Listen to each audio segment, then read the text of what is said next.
नवाज आपके साथ हूं मैं दीप बाफिला। बड़ी खबर आपको बता दें, बद्रीनाथ राष्ट्रीय राजमार्ग फिर से खुल गया है। 12 घंटे बाद खुला बद्रीनाथ राष्ट्रीय राजमार्ग। ये जान लीजिए आप, यात्रियों ने राहत की सांस वहां पर ली। कल हेलंग के पास पहाड़ी से मलबा गिरा था, जिसके बाद ये पूरा हाईवे बंद हो चुका था। अब जानकारी ये मिल रही है कि बद्रीनाथ राष्ट्रीय राजमार्ग फिर से खुल गया है। 12 घंटे के बाद ये राष्ट्रीय राजमार्ग खुला है, जिसके बाद जो यात्री यहाँ पर फंसे हुए थे, लंबी लंबी कतारों में जो गाड़ियां दिखाई दे रही थी, उनमें सवार यात्रियों ने राहत की सांस ली है। कल हेलंग के पास पहाड़ी से मलबा गिर गया था, जिसका वीडियो खौफनाक सामने आया। वो वीडियो एक बार फिर से आपके सामने है। और फिर ये पूरा रास्ता बाधित हो गया था, बंद हो गया था। अब जानकारी ये मिल रही है कि बद्रीनाथ राष्ट्रीय राजमार्ग फिर से खोल दिया गया है, यात्री यहां से सफर कर पाएंगे। हालांकि मौसम में लगातार परिवर्तन हो रहा है, मौसम में तब्दीली लगातार जारी है। 12 घंटे बाद खुली बद्रीनाथ राष्ट्रीय राजमार्ग। दो तस्वीर आपको दिखा रहे हैं। 12 घंटे के बाद ये मार्ग खोल दिया गया है। पहाड़ी से मलबा आया था, जिसके बाद ये पूरा ही रास्ता बंद हो गया था। कल हेलंग के पास में ये मलबा गिरा था। रणजीत रावत मेरे सहयोगी इसी पर अधिक जानकारियों के साथ जुड़ चुके हैं। रणजीत, 12 घंटे का इंतजार यात्रियों ने किया और उसके बाद अब राहत की सांस ली, तब जब ये पूरा राष्ट्रीय राजमार्ग एक बार फिर से खुल गया है। क्या डिटेल्स है?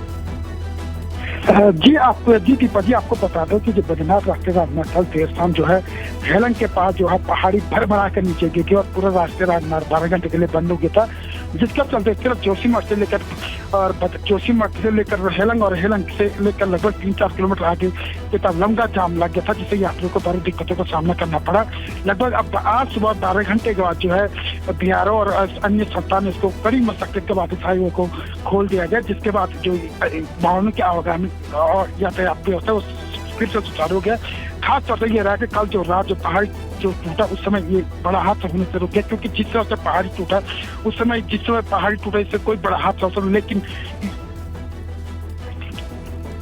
जी कोई बड़ा हादसा यहाँ पर हो सकता था। गनीमत ये रही कि कोई बड़ा हादसा यहाँ पर नहीं हुआ, जानी नुकसान यहाँ पर नहीं हुआ। रंजीत, आज कैसा है मौसम वहां पर?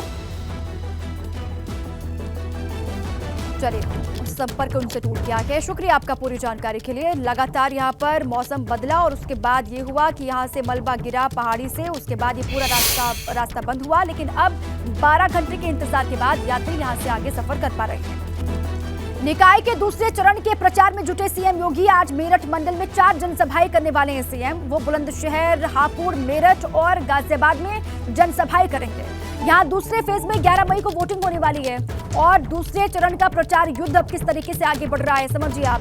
प्रचार में जुटे हुए हैं खुद सीएम योगी आदित्यनाथ। आज भी मेरठ मंडल में उनकी 4 जनसभाएं होने वाली हैं। बुलंदशहर में उनकी सभा होगी, हापुड़ में उनकी सभा होगी, मेरठ और गाजियाबाद में सीएम की सभाएं होने वाली हैं, जहां पर तैयारियां की जा रही हैं। और दूसरे फेज में 11 मई को मतदान होगा। मेरठ मंडल में दूसरे फेज में वोटिंग होने वाली है 11 मई को। 13 तारीख को नतीजे सामने आएंगे। उससे पहले लगातार मिशन प्रचार में जुटे हुए हैं सीएम योगी। देखिए, सीएम योगी आदित्यनाथ का मिशन पश्चिम क्यों अहम है, ये आपको बता दें। भाजपा के लिए पश्चिमी यूपी सबसे ज्यादा अहम है, सबसे खास है। 2024 लोकसभा चुनाव को लेकर पश्चिमी यूपी अपने आप में और खास हो जाता है। मेयर की सभी सीटों में मेरठ सबसे अहम है। मेयर की जितनी भी सीटें हैं वहां पर मेरठ हॉट सीट है, बहुत अहम है। मेरठ भाजपा और संघ का बड़ा केंद्र रहा है और साथ ही साथ भाजपा का मेरठ पर सबसे ज्यादा फोकस है। हर चुनाव में आप देखते हैं, इस बार भी है। सीएम योगी मेरठ से 2024 का संदेश भी देंगे। 4 जनसभाएं इस मंडल में सीएम की होने वाली हैं। 1995 से 2017 तक भाजपा के 2 बार यहां पर मेयर बने।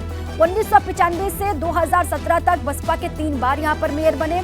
खबर यह है, और मेरठ से कभी भी सामान्य वर्ग का मेयर नहीं बना है। यह आज तक का इतिहास है कि मेयर मेरठ में कोई भी सामान्य वर्ग का नहीं बना। और 1995 से 2017 तक 2 बार भाजपा का मेयर यहां पर बना और 1995 से 2017 तक बसपा के 3 मेयर यहां पर बने हैं। और 2024 का संदेश भी यहां से देंगे सीएम योगी। मेरठ नगर निगम में उम्मीदवार कौन कौन है, ये आप जान लीजिए।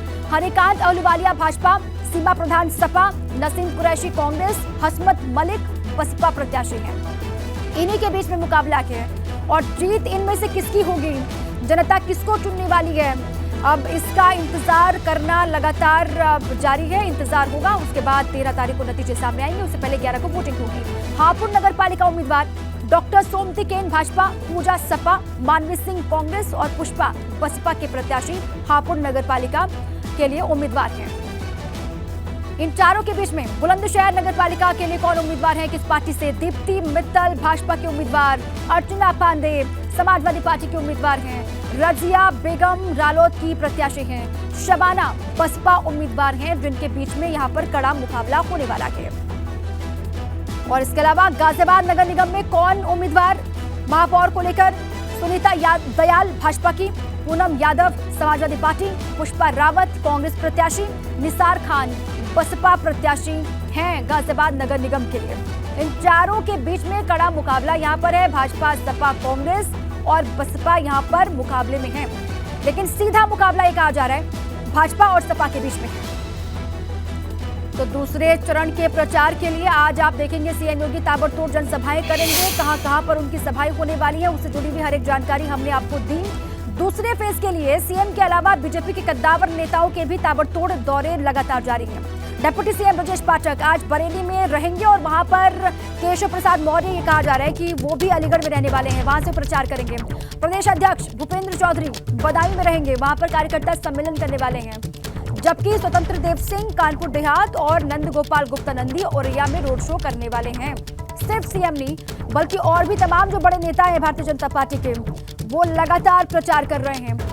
डिप्टी सीएम ब्रजेश पाठक रहेंगे बरेली में और उप मुख्यमंत्री केशव प्रसाद मौर्य रहने वाले हैं अलीगढ़ में, वहां पर वो जनसभाएं भी करेंगे, प्रचार करेंगे। और भूपेंद्र चौधरी को लेकर के खबर है कि बदायूं में उनकी मौजूदगी और वहां पर कार्यकर्ता सम्मेलन में वो शामिल होंगे।